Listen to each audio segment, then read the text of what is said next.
Good morning students, myself Shan Patel. Today we are going to start part 6 of chapter number 16 light. जैसे कि बच्चों last lecture में part 5 में हमने light के बारे में बहुत ही इंटरेस्टिंग टॉपिक के बारे में समझा। लास्ट लेक्चर में हमने हमारी आइज के बारे में समझा था, याद हो तो पूरी फिगर ड्रॉ करके मैंने आपको दिखाया था कि हमारी आइज जो है उसमें कौन कौन से पार्ट्स है और हमारी आइज जो है कोई भी ऑब्जेक्ट को किस तरीके से वो देख सकती है। ओके, लास्ट लेक्चर में हमने समझ लिया आइज के बारे में, ओके, कि वो किस तरीके से वर्क करती है, उसमें इमेज जो है वो किस तरीके से हमको दिखाई देती है, वो क्लियरली हमको लास्ट लेक्चर में पता चल गया। नाउ बच्चों आज के लेक्चर में पार्ट 6 में हम इससे आगे के टॉपिक्स के बारे में समझेंगे। ओके, कुछ फैक्ट्स है जो आइज के बारे में कुछ फैक्ट समझेंगे about eyes. See here some facts about eyes. बच्चों यहाँ पे आइज के बारे में कुछ फैक्ट्स दिए गए हैं जो बहुत ही इंटरेस्टिंग फैक्ट्स है। देखिए, the movies that we see are actually a number of separate pictures in proper sequence। देखिए बच्चों, आप मूवी देखने तो गए ही होंगे, ओके, या फिर आप घर पे भी मूवी तो देखते ही होंगे। इसमें से कोई ऐसा नहीं होगा जिसने मूवी नहीं देखी होगी। तो मूवी जो हम देखने जाते हैं या फिर मूवी जो हम घर पे देखते हैं, वो मूवीज ओरिजिनल में बहुत सारे नंबर्स ऑफ पिक्चर्स होते हैं। उसमें बहुत सारे नंबर्स ऑफ पिक्चर्स जो है वो हमारी आईज से आगे से पास होते हैं। ओके, अब देखिए next, they are made to move across the eye usually at the rate of 24 pictures per second. So we see a moving pictures. देखिए बच्चों, यहाँ पर ऐसा बताया गया है कि ये जो मूवी जो हमको दिखाई दे रही है उसमें 1 सेकंड में 24 पिक्चर हमारी आईज से आगे से पास होते हैं। कितनी सेकंड में? 1 सेकंड में। 1 सेकंड में 24 पिक्चर्स हमारी आईज से आगे से पास होते हैं, जिसकी वजह से हमको वो मूवी जो है वो कंटिन्यूअसली रनिंग हो रही है ऐसा आपको दिखाई दे रहा है। Okay, so we see a moving picture, इसलिए हमको ये मूविंग पिक्चर्स जो है वो इस तरीके से दिखाई देते हैं। याद रखेगा, हम जो भी मूवी देखते हैं, ओके, वो मूवी ओरिजिनल में तो क्या है, नंबर ऑफ पिक्चर्स ही है। बहुत सारे पिक्चर्स जो है वो कंबाइन करके मूवी बनाई गई है। वो मूवीज वो पिक्चर्स जो है हमारी आईज के आगे से पास होते हैं। ओके, मीन्स 1 सेकंड में 24 पिक्चर्स हमारी आईज से आगे से पास होते हैं, इसलिए हमें वो वीडियो जैसा दिखाई दे रहा है। समझ में आ रहा है? उसको आप वीडियो कहते हैं। Clear? Now nature has provided eyes with eyelids to prevent any object from entering the eye. देखिए बच्चों, यहाँ पर ऐसा बताया गया है कि हमारी आईज जो है उसमें नेचर ने आई लीड्स प्रोवाइड की है। हमारी आईज के ऊपर आई लीड्स है, ओके, जिसको हम ओपन क्लोज करते हैं। देखिए हमारी आईज के ऊपर आईज ओपन क्लोज हो रहे हैं, आई लीड्स, ओके, तो आई लीड्स हमारी आईज के ऊपर आई लीड्स है, ओके, वो हमको प्रोटेक्ट भी कर सकते हैं। किस तरीके से? देखिए, nature has provided eyes with eyelids to prevent any object from entering the eyes। कोई भी ऑब्जेक्ट अगर हमारी आईज की ओर आईज में एंटर होने से प्रोटेक्ट करता है, कौन? आईलिड्स। कोई भी ऑब्जेक्ट हमारी आईज के अंदर एंटर ना हो जाए उसके लिए आईलिड्स जो है वो दिए गए, आईलिड्स उसको हमारी आईज के प्रोटेक्शन के लिए है। Eyelids also shut out light when not required. बच्चों यहाँ पर ऐसा बताया गया है कि eyelids also shut out light when not required. Okay, जब लाइट रिक्वायर्ड नहीं होती तब भी आईलिड्स क्या हो जाते हैं? Shut down, shut out, okay, बंद हो जाते हैं। जब वो किसी की रिक्वायरमेंट नहीं होती तब ऐसा होता है। क्लियर? नाउ उसके बाद देखिए, eye is such a wonderful instrument. Eye is such a wonderful instrument that it can clearly see distant objects as well as objects nearby। बच्चों यहाँ पर ऐसा बताया गया है कि आई जो है सच अ वंडरफुल इंस्ट्रूमेंट, एक बहुत ही जबरदस्त वंडरफुल इंस्ट्रूमेंट है। अब आई जो है ऐसा वंडरफुल इंस्ट्रूमेंट क्यों है? आईज जो है वंडरफुल इंस्ट्रूमेंट इसलिए कि आईज में हमको डिस्टेंस के ऑब्जेक्ट भी दिखाई देते हैं और नियरेस्ट जो ऑब्जेक्ट है वो भी दिखाई देते हैं, इसलिए आई को एक वंडरफुल इंस्ट्रूमेंट्स कहा गया है।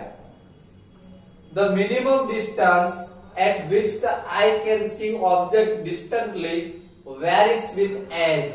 बच्चों मिनिमम डिस्टेंस जो हमें कितने डिस्टेंस में हमको ऑब्जेक्ट दिखाई दे रहा है वो हमारी एज के ऊपर डिपेंड है। जैसे जैसे हमारी एज जो है इंक्रीज होती जाती है वैसे वैसे हमारी आई की जो साइट जो है वो भी क्या हो जाती है, मिनिमाइज लो होती जाती है। इसलिए ऑब्जेक्ट और हमारे बीच एज कितनी हमारी एज है उसके ऊपर भी वो डिपेंड रहता है। The most comfortable distance eight which one can read with a normal I is about 25 centimetre. बच्चों यहाँ पर ऐसा बताया कि नॉर्मल डिस्टेंस कितने डिस्टेंस तक हमको नॉर्मल का कितना रीड करना चाहिए। The most comfortable distance eight which one can read with a normal I is about 25 centimetre.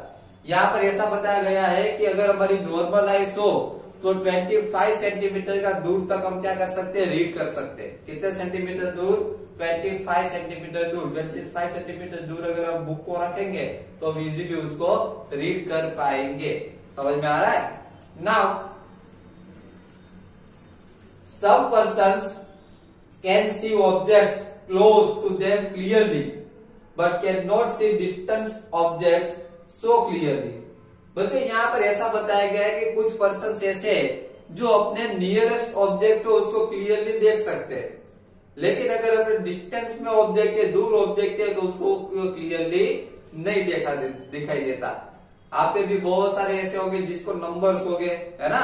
तो आप पे भी बहुत सारे ऐसे होंगे जिसके स्पेक्टेकल्स निकाल दे तो दूर का जो है उनको नहीं दिखाई देगा। डिस्टेंस का नियरेस्ट तो दिखाई देता है लेकिन डिस्टेंस का नहीं दिखाई देता। On the other hand, some persons cannot see distant objects quite well। देखिए यहाँ पर ऐसा बताया गया है, अगर दूसरे एंड पे देखने जाए तो कुछ पर्सन्स ऐसे भी है जिसको नियरेस्ट नहीं दिखाई देता। डिस्टेंस में अगर ऑब्जेक्ट हो तो वो दिखाई देता है, लेकिन अगर नियरेस्ट ऑब्जेक्ट हो तो नहीं दिखाई देता। समझ में आ रहा है। Okay, now with suitable corrective lenses this effects of I can be corrected. बच्चों यहाँ पर ऐसा बताया गया है कि अगर उसको सुटेबल लेंसेज दिए जाए तो ये उसको क्लियरली दिख सकता है। जैसे कि आप में से बहुत सारे को नंबर्स हो गए, बाद में आपने स्पेक्टेकल्स करवाए, लेंस, स्पेक्टेकल्स में भी क्या होते हैं, लेंस होते हैं। तो उसके हिसाब से अगर लेंस करवाते हैं तो आपको क्लियरली दिखाई देता है। समझ में आ रहा है।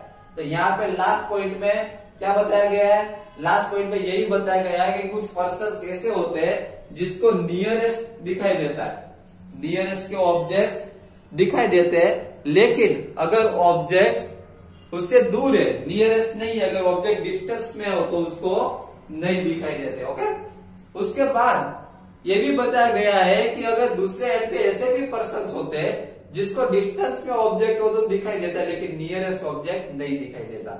ओके, इसके लिए सुटेबल लेंसेज बनवाने पड़ते हैं और वो लेंसेज पहले तभी वो ऑब्जेक्ट जो है हमको क्लियरली दिखाई देगा। इस तरीके से पर्सन्स हो सकते हैं।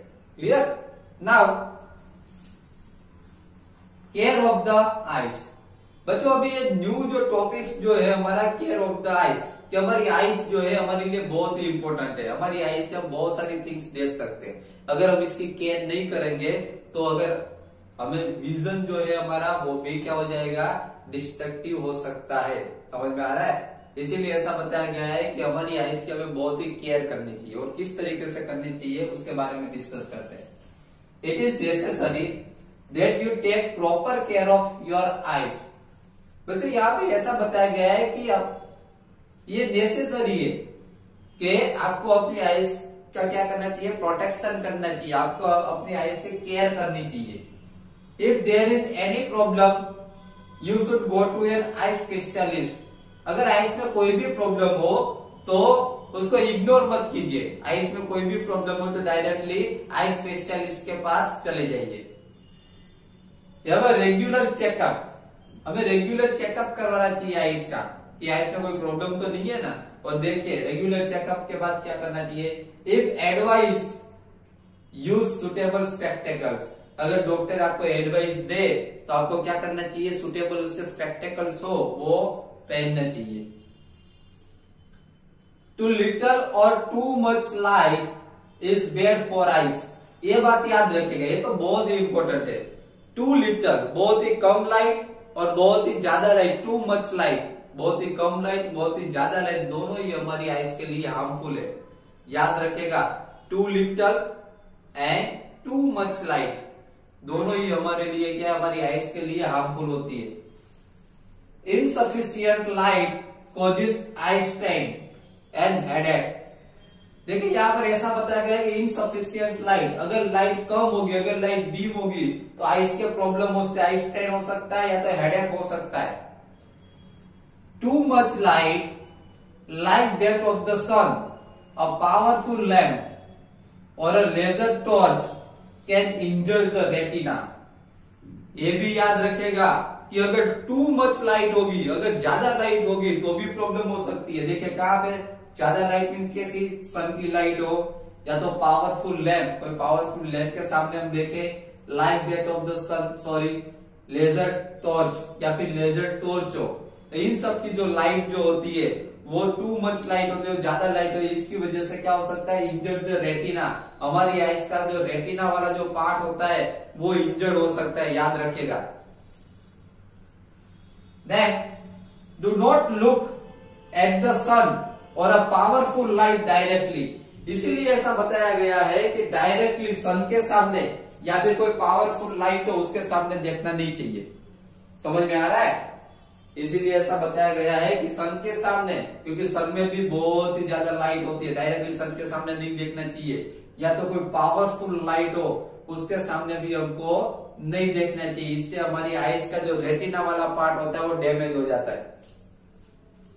Okay next, never rub your eyes. ये बात भी सही है, देखिए नेवर रब योर आइज, अपनी आइज कभी रब मत कीजिएगा। If particles of dust go into your eyes wash your eyes with clean water. बच्चों यहाँ पर ऐसा बताया कि अगर कोई पार्टिकल्स, अगर 10 पार्टिकल्स आपकी आइस में चला जाता है तो अपनी आइस को रब मत कीजिए, याद रखना रब नहीं करना है, अब उसको क्लीन वाटर से वॉश करिए अपनी आइस को। If there is no improvement go to a doctor. आपके आइस में कोई 10 पार्टिकल चला गया, ओके, आपने वॉश किया उसको क्लीन वाटर से, तो भी अगर आपको प्रॉब्लम लग रहा है तो डायरेक्टली क्या उसको सॉल्यूशन नहीं मिला तो डायरेक्टली क्या कीजिए, आई के जो स्पेशलिस्ट है वो डॉक्टर के पास जाइए, आइस को रब मत कीजिए, याद रखिए आइस को रब नहीं करना चाहिए। Next point, always read at the normal distance for vision. देखिए आपके लिए बहुत ही इंपॉर्टेंट है, क्योंकि आप भी रीड करते हो, मैं भी रीड करता हूं, ओके, इसलिए ऐसा बताया गया है कि always read at the normal distance for vision. Normal distance से रीड करना चाहिए। नॉर्मल डिस्टेंस मीन्स कितना, देखिए, do not read by bringing the book too close to your eyes और कीपिंग इट टू फार। यहां पर ऐसा बताया गया कि नॉर्मली हमारे सामने नॉर्मली इतने डिस्टेंस पे रीड करना चाहिए, समझ में आ रहा है, इतने डिस्टेंस पे रीड करना चाहिए। ऐसा बताया गया है कि बहुत ही क्लोज, एकदम क्लोज भी रीड नहीं करना चाहिए और बहुत ही फार, बहुत दूर डिस्टेंस पे भी रीड नहीं करना चाहिए, नॉर्मल पोजीशन पे रीड करना चाहिए। याद रखिएगा जब भी आप रीड करो नॉर्मल डिस्टेंस पे, इतने डिस्टेंस पे रीड करना चाहिए, बहुत ही नजदीक भी रीड नहीं करना चाहिए और बहुत दूर भी रीड नहीं करना चाहिए, ये पॉइंट याद रखिएगा। Then lack of vitamin A in food stuff is responsible for many eye troubles like night blindness। बच्चों ये भी पॉइंट याद रखना बहुत ही जरूरी है।